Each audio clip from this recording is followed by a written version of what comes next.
Hi guys, welcome back. This is part two. We are talking about the purity culture. We're talking about shame. We're talking about messages around the purity culture that really get in the way of you exploring joy and pleasure when it comes to sex. I am with this wonderful woman, San, and she is, she guides people in pleasure and joy. And so we're going to talk a little bit about today. If shame gets in the way of pleasure, what are some things in which we can begin to explore? And guys, if you missed part one, make sure that you go back and watch it so that you can get an introduction to the topic that we're talking about today. But if you grew up with religious messages in the purity culture, this talk is para ti, for you. So let's talk a little bit about, we know that shame disrupts pleasure because it takes you right out of connection.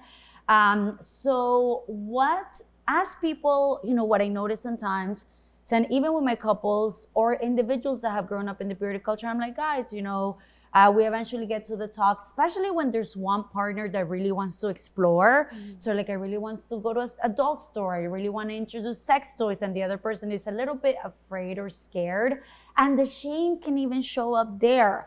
I just don't see myself going to a place like that. Right? So I want to help people out there. What is a good way? What can we come up with to help them explore this and feel a little bit more comfortable as they're moving into the exploration? I think it's important for them to take into consideration that the shame that they feel is not the shame that we will put onto them. This is not a shameful place. This is a safe space. You see, like when you do finally end up in there, it does end up very overwhelming. A lot of people get overwhelmed, and we end up giving them time. Go around, let me know if you have any questions. But it's a lot to just even imagine all these things that you never thought you could ever do, or you never thought, that you never thought were even okay. But to like get out of that mindset, you have to think of the fact that everybody has sex. Like your mom had sex. Like literally, think about that. Your mom had sex. Yeah. I said this to my brother before. I'm like, do you know that you're a receipt? Like, you're literally a receipt for sex. He was saying something about what my mom had on. I'm like, whether you right there or not, they know she had sex. But when you're there, you're definitely a receipt for sex. So don't worry about it. Everybody's a sex receipt. You have to think about that. I got here that way. Everybody got here that way. Everybody in here has done it. Even if I haven't done it myself, I would like to, no matter how scared I am. It's one of those things you really do have to pep talk yourself. In the mirror even, which another thing, masturbation in the mirror. That's actually something I was thinking about. Tell us more. Because when you're looking at yourself, again, all those feelings of shame will come up. And like I mentioned, like in the last one, you need that time to like be able to be by yourself and masturbate in a time period where you feel safe. But you should feel safest with yourself. And you have to instill that in yourself. You have to be like, even when God is watching, I love myself. I love myself. God wants me to love myself. God is fine. God is okay with this.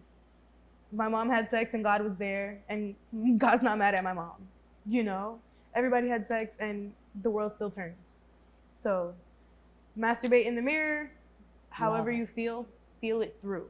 Yes. Look at yourself while you cry, look at yourself while you orgasm, focusing on your actual self. What you see yourself feeling. Sometimes it's really hard to connect with what you're actually feeling because of the repression. Yes. Watch yourself feel those feelings. Yes. It'll make you be more empathetic towards yourself, because you have empathy for other people. If somebody else is crying, you're gonna, oh my gosh, they're crying. Watch yourself feel your feelings through that. And this is such a beautiful exercise, guys, because if you don't really feel yourself while you're feeling, then you won't be able to feel when something is actually not feeling good with a partner. And again, that opens up the possibility that you are traumatized in sex, and it just brings up another layer.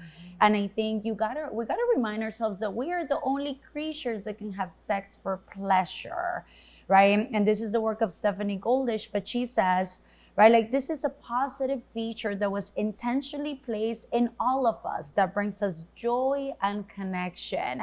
And the clitoris, guys, its only function is for pleasure. So whoever created us, right, like, if whatever God you believe in, that's the only function. It is for pleasure. And it can feel uncomfortable to challenge your beliefs. But I love this little bridge that Zen is creating for us, because God has been there, right? And how do you, and I love also the connection between connect to what you feel, because with these messages, there's such a, right, like they rip this idea of mind body.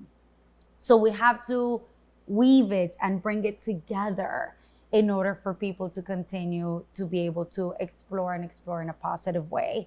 What are your thoughts about the messages of staying or being a virgin? And I was thinking about this question because I'm like, okay, if losing your virginity means that your hymen breaks and then you bleed, then I can fairly say that I lost my virginity to my yellow bicycle when I was 11 years old, because I think that's what my hymen broke. No, that's so crazy, because I didn't. It was not a bicycle, but like there was some random shit in the playground at my school, and I very much fell just like this, boom, Yes. on it, and bled for some days. Yes. You know, like that was.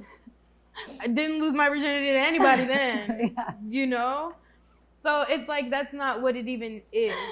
Not Oh losing. my First of God. all, a hymen is thinner than like this skin right here. You know, there's people who don't even feel pain when their hymen breaks the first time they have sex, because they're well lubricated, they're properly prepared, their body is not stunted and afraid. Because that's another problem. The like I mentioned before, men being unable to attain or maintain an erection because of the bodily fear, but also women who their body won't even get wet. Like you could be so horny, my nipples hard, head pounding, but you're dry because your body is literally stunted and afraid. Your body's traumatized. How do you know it's something to bridge? And sometimes it's not easy to bridge with a partner. You can have intimacy with a partner, I think, but it's also important to, that shame is in you. That shame is not from them. You didn't get that from them. Maybe you did. And if you did, you got to get rid of them. But and there's something about that that I really like, and you mentioned this in part one. Where do we want to place that shame? Because you didn't wake up with it, right? Like we weren't born with it. There was some message along the way, passive and direct, that told you that this wasn't okay, right? And I think when we think a little bit about virginity, this is, again, we talked about this in part one, virgin means pure in the interest of men, right? Like because women would be more desirable if, right? And so I think, and I don't know, guys, I believe that we can lose our virginity many, many times again, right? Like when somebody who's who's penetrative, orgasms are not the norm, and all of a sudden with this person they experience a penetrative orgasm. That was my first time, babe. That's a new virginity. Yes. New achievement unlocked. Yes. And they get tied up and they're like, oh, there's something about this that I really like. Or I've met, right, like in the field, sex educators talk about it, sex therapists talk about it when we think about squirting. Some people say, well, everybody can squirt. And, I always say, like, listen, that's not the norm, because then if you can't squirt, then it's like, oh, there's something wrong with me. But in the right context, with this penis that's really curved, or listen. Theoretically, everybody can squirt.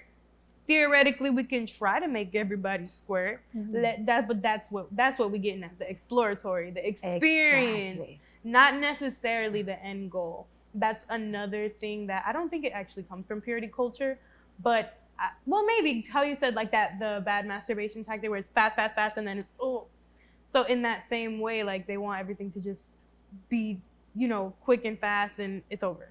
You don't want to like continue engaging with other people. Yes. It's like weird. And I think what you said, have self-intimacy first.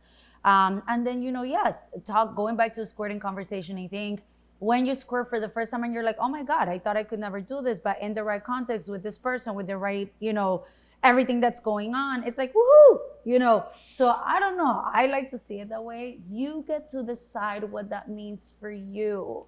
I think that for me, when I lost my virginity, even though if we talk about the hymen, it was to my yellow bicycle. Same thing. I like went on the pedal and I hit myself really hard. Yep. And so I think for me, it was like, oh, well, everybody else is doing it. So everybody else is talking about this thing that I haven't done. And I cannot tell you guys how many stories I hear where people weren't prepared, as you're talking about, where people weren't properly lubricated, where it was just this thing that is my duty or I should or everybody's doing it. So important for you to kind of create your own idea of what that means, right? I like this idea of sexual integrity. As I was reading for this talk, I read about this, and sexual integrity basically means it's not something that you're born with, but it's something that you develop. And again, in order to develop, you have to be able to grow away or challenge the messages that you grew up with. So it's this idea that the maturity is gained by exploring and learning to manage your desires and interpersonal relationships in ways that lead to sexual or human flourishing. So it's really understood that this is something you develop. And guys, I always think of like the caterpillar, that it's a little bit tight in there and it's a little bit uncomfortable before it actually, right, like spreads its wings to fly. So when it comes to being a virgin and what that means, I want you to create your own definition and your own path of what that means. So last but not least, let's talk a little bit about how purity culture affects men. Right? Because men, I was talking to a guy, they were saying something along the lines of, I always thought this was a bad thing and bad things were going to happen to me if I had sex, right? And this is a common thing that I hear from a lot of my male clients that have grown up in the purity culture. And then there's other things that show up. They're expected to initiate, trust in women. If she makes her desire known, is she this or is she that? So there's, oh my God, I'm feeling desired and I'm feeling seen and this feels really good, but I'm not supposed to like this. And also when it comes to talking to other men, right? There's some messages around, no. Communication or talking about your emotions is more of a woman thing. Yeah. Let's unpack. Oh gosh. Geez. It is hard to get a man to talk about a lot feelings overall, but yes, feelings of sexual gratification or even feelings of sexual guilt, because even then when you do have sex, it just is, whether you enjoyed it or not. Okay, you had sex, cool. So then if you express dislike, then it's like, okay, now there's definitely something wrong with me because I had to wait all this time and I didn't even like it, like I didn't enjoy myself, I didn't have a good time, or I was scared the whole time, or I felt like, I didn't like to be looked at, and I felt judged, all of these things that come from, that everybody has God gaze now. She's looking at me and God is looking at me and I'm looking at myself through God's eyes and God is looking at me and he wants me to feel guilty. So I think that's one of those things. Again, I think I reiterated that because I said that before, but I think it's really important. It's important to remember that that's one of the main things, that it's really that it always feels like God is really right there. God is looking in the window, like you said, what are y'all doing in there? And it's hard to get out of that mind state and be like, okay, I'm not worried about that right now. I'm worried about pleasure and pleasuring myself, pleasuring my partner. It's hard to get, even if you're doing it the right way, even if you are married and you waited and all that stuff, it's time now and I'm just supposed to forget that God didn't want me to do this? No, it's hard. It's hard to unlearn the shame that comes with the ideas around sex. I don't even know where I'm putting it in, from a man's perspective. I can't, I've never seen a vagina because I did everything right. I did everything God wanted to do. I didn't watch any porn. I don't know what a vagina looks like. I don't know. I didn't even know the clit was a thing, and then, unfortunately that opens them up to more shame, because then it's, well, I can't even pleasure a woman now. But it's like, you don't know how, and now you don't know how to ask. Neither of you know how to ask because you're not supposed to talk about sex. And there's so true. I think there's almost like a sense of betrayal, right? Because I did all the things that I was supposed to do, and this is not feeling good at all. And I am completely lost when it comes to this. And I think that this idea of shame, right? Oh man, it's tough, right? Because I'm dealing with this betrayal, right, that I learned from the purity culture and my religious messages. But then I want to connect, how do we do that without someone to really help you bridge these concepts? Sam, do you have any ideas, for men? Because I would say the same applies for men, right? Like, how can we help them start to explore? And I am a big advocate for sensations, right? Feel your sensations, even close your eyes or put a blindfold and just really focus on your body. And yes, all these messages are going to come in, but we want to use the mindfulness techniques, looking at them without judgment, putting them aside, exploring, and just really getting back to the body. But any toys that you think would help, would enhance, that will help them start to explore this in a little bit of a healthier and safer way? I think the one that I like to recommend a lot, first of all, especially because it's a good toy for couples, it's open-ended on both sides. It has like a vagina opening on one side, but it's clear. It has some beads in it, but it's intriguing to see yourself being pleasured, especially when it's not your hand or with your partner. I always say it's it's good for like oral play or whatever, it's the partner to use it on you. But again, masturbation wise, it's a clear toy. It has different textures on the inside. It's called the Men's Clear Leader Snatch. We have it at Toys Tonight, but it's probably about this big. It's a very stretchy toy, but it's completely see-through. You'll be able to see it sliding on and off, and you'll be able to focus on the pleasure, see exactly where you're being pleasured. And it's like, again, very intimate to be able to see yourself being pleasured. You don't need the mirror for that one. It's right there, you can see. But it's enjoyable, I think, or it would be enjoyable, I think, especially because it's not intimidating. It has like the vagina opening, but again, it's clear. It's not like a skin color or anything. So I feel like that's a little bit less intimidating than others. I think we have another one, and the opening doesn't even technically look like a vagina. It just kind of looks like a slit. That's like from the same brand, Blush. But it's just the M for Men All In Clear. That's what it's called. It's a clear one. That one has a little bit more textures. It's not as see-through. It's a little bit wider too, but still non-intimidating because it doesn't look like this giant vagina, and it's not like you're not thinking so like, oh shoot, this is vagina. Like, Yes, even you can kind of be that. like, okay, it's clear, it's see-through. You can work your way up. You don't have to start from like 1,000. You don't need we sell a masturbator that you can sit in your lap, and it's a blowjob machine, and it will do everything for you. Wow. You don't need to start with that. You can start with, the small ones that are handheld, that are super non-intimidating, because you're just learning what you like, and you're learning how to actually focus on the pleasure. Hey, I really, really like the stimulation on the frenulum. Hey, I really, really like it on the base of the penis. You'll be able to be like, okay, I really, really liked when I did this. I like this. I like that. And that's for not only men, but for other people, anyone else. But for men, I think it's important to actually focus on the pleasure, because they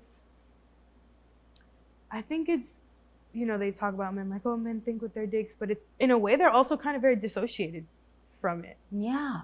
Like, and even as I was hearing you talk, like, what are men's views on sex toys, right? And even like, and now we're talking about culture, right? Like that when we've been taught that it's a woman's duty to please me. So there's a lot there that we can even, but I think those, and also the use of lubrication, lube, right? Because I think that's going to help the sensations, that's going to help a little bit of your experience. And, Sen and I guys were talking a little bit about how the owner of Toys Tonight, right? He started in Puerto Rico. Yeah. And he was even having a hard time because, Catholicism, and this is not okay. And he was violating the state's obscenity laws when he first opened up his store in Puerto Rico. Imagine. And so they were getting raided by the police. It was like a whole mess. He was able to eventually, pretty much win his case. And he was able to retrieve all his merchandise and still have his stores open. And now he has 19 stores along the island. But at the time, he was like, we're doing a public service. It's Condom World. Their slogan is Protegiendo la Planeta, protecting the planet, literally. Because, self-sex is definitely safer sex. We'll start there. Yes. We will start there. Self-sex is definitely safer sex, people. Love it. Most definitely. But there's also education that comes with it. When you come into a Condom World or a Toys Tonight store, we know about our products. We know how to guide you in the right direction. We know how to be like, okay, what type of stimulation do you like? I don't know. Okay, so when you're having sex, do you prefer when it, do you orgasm from penetrative stimulation? Do you orgasm more from clitoral stimulation? Do you orgasm? How do we, where do we go from here? Do you enjoy nipple stimulation? We have, nipple sensitizers, we have nipple clamps. There's so many different ways to be stimulated. We just got to kind of find something that catches your eye, catches your attention, and we'll go from there. But again, I understand also that it can be intimidating. It's a lot going on when you go into a sex store. Yes, and nipple play, men also love nipple play. I was gonna say that. We just like what you said earlier. I don't know if men are able, what they've been socialized to not talk about emotions, et cetera, et cetera. But I think, you talked about them not being able or having a hard time talking about gratification and also talk about sexual guilt. But nipples are fun for everybody, guys. And I love this idea because and that's what I love about Toys Tonight, right, guys, that you go in and it is kind of like that experience, like, hey, look around, but don't be shy to ask questions. The people there are, just like that, right, sex educators that are really wanting to help you reach joy and pleasure, because we want to redefine what that means. Guys, thank you so much for today. It's so good to see you, Sen, again. Guys, and don't forget to subscribe to my channel, Sessions with Paula. And if you have any questions, if there was something here that you heard today that you're like, oh, I want to know more about that, please send them to me and your question will be featured on the next episode. Thank you.